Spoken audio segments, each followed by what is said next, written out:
آپ ہادیہ ای میگزین مضمون کی آڈیو ریڈ آؤٹ سماعت کر رہے ہیں۔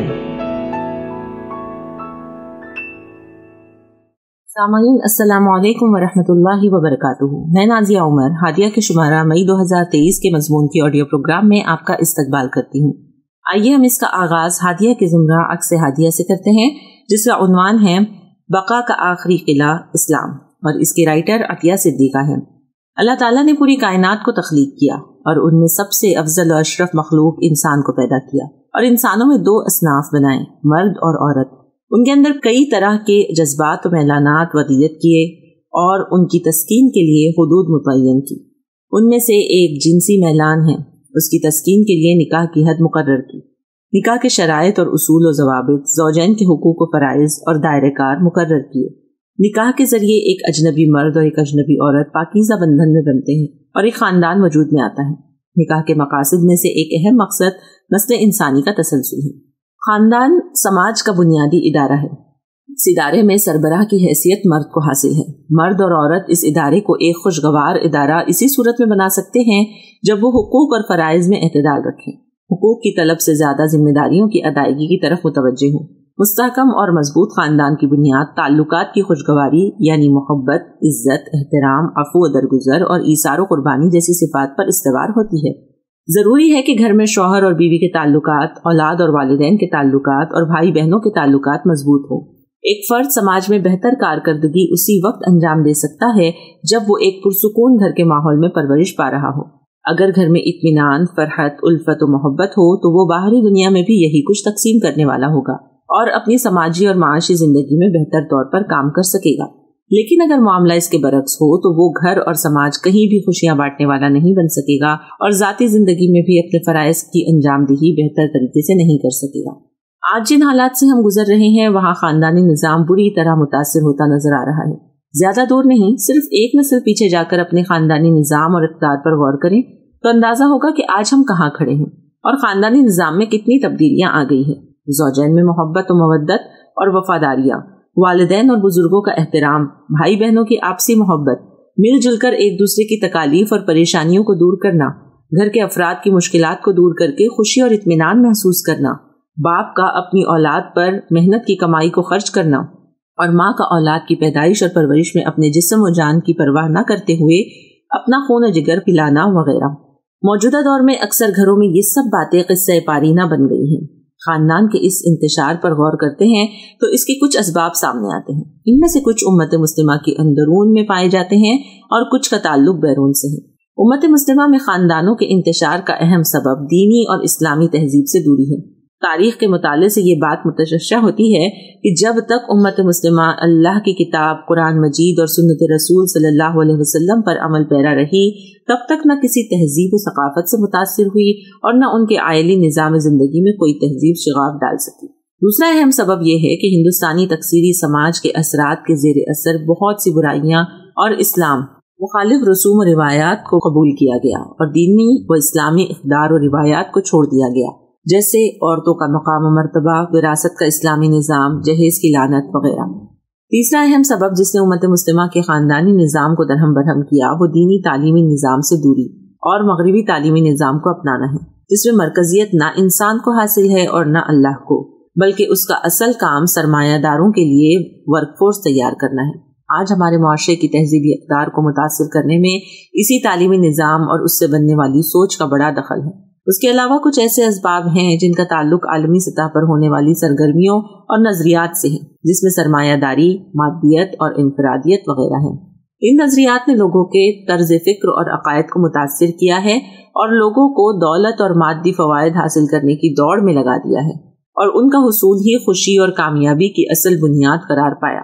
اس کی وجہ سے خاندان کی اکائی، جس کی بنیاد محبت اور ایثار و قربانی پر قائم ہے، لوگ شادی اور بچوں کی پرورش کو بھی مالی نفع و نقصان کی پیمانوں پر ناپنے لگے۔ خاندان کے بزرگ بوجھ بن گئے کیونکہ مادی مفہوم میں اب وہ بیکار ہو چکے۔ مختلف تحقیقات کے مطابق گھریلو تشدد اور طلاق کے واقعات میں جو اضافہ ہو رہا ہے وہ مادی نظریے کی وجہ سے ہے، جس نے لوگوں کو سوچنے کے انداز کو بدل دیا۔ سرمایہ داری، مادہ پرستی اور انفرادیت، یہ تمام ایک دوسرے سے باہم متعلق تصورات ہیں۔ انفرادیت پسندی میں لوگ بس اپنی پسند اور ناپسند ہی پر توجہ دیتے ہیں، اس چیز نے نوجوانوں میں میری زندگی میری مرضی کا تصور پیدا کر دیا۔ لوگ بہت زیادہ خود غرض بنتے گئے، والدین، اولاد اور دوسرے رشتہ داروں کو ایک پریشانی سمجھنے لگے۔ جدید دنیا کی ایک اور نظریاتی بنیاد پرمیسیونیس یا اباحیت پسندی ہے۔ اس نظریے کے مطابق ہر وہ چیز جائز ہے جو انسان کو لذت اور خوشی سے ہمکنار کرتی ہے یا دل اس کی طرف راغب ہوتا ہے۔ اس نظریے نے بے شمار ایسی چیزوں کو قانونی جواز فراہم کیا ہے جو گزشتہ زمانے میں مذہبی، معاشرتی اور سماجی اقدار کے مطابق غلط اور ناجائز تھی، اور انہی برائی سمجھا جاتا تھا۔ اس نظریے نے انسان کے جذبہ جنس کو تسکین دینے والی چیزوں کو نہ صرف جائز اور قانونی حیثیت دی بلکہ ان کو فروغ بھی دیا۔ پہلے مرحلے میں شادی کے بغیر جنسی زندگی کا رواج شروع ہوا جسے لیو ان ریلیشن شپ کا نام دیا گیا، جس کے نتیجے میں جنسی آوارگی عام ہو گئی اور خاندان کا ادارہ تیزی سے متاثر ہونے لگا۔ دوسرے مرحلے میں جنسی رجحانات کا تصور عام ہوا۔ فلسفیوں نے اسے انصاف اور مساوات کے تصور سے جوڑ ڈالا۔ کہا گیا کہ جنسی تعلق مرد اور عورت کے درمیان ہو یہ ضروری نہیں، بلکہ مرد اور مرد یا عورت اور عورت کے درمیان بھی قائم ہو سکتا ہے، بلکہ مرد اور مرد یا عورت اور عورت مل کر ہم جنس خاندان بنا سکتے ہیں۔ اب تیسرے مرحلے میں مشینوں اور مصنوعات کے ساتھ جنسی تعلق کی ہمت افزائی کی جا رہی ہے۔ جنسی کھلونے اور اس مقصد کے لیے بنائے گئے روبوٹ اب مغربی معاشروں میں ہی نہیں بلکہ مشرقی معاشروں میں بھی عام ہونے لگے ہیں۔ ان سب بےہودہ تصورات اور رواجوں کا نتیجہ یہ نکلا کہ خاندانی نظام پوری طرح تباہ ہو گیا۔ خاندان کا خاتمہ انسانی تہذیب ہی کا نہیں بلکہ انسانی نسل کا خاتمہ ہے۔ ان حالات کے پس منظر میں قرآن مجید کی سورۃ النساء کی آیت نمبر 119 ذہن میں گونجتی ہے، جہاں شیطان نے اللہ تعالیٰ سے آدم کی تخلیق کے وقت کہا تھا فَلَيُغَيِّرُنَّ خَلْقَ اللَّهِ، یعنی یقیناً خدائی ساخت میں رد و بدل کروں گا۔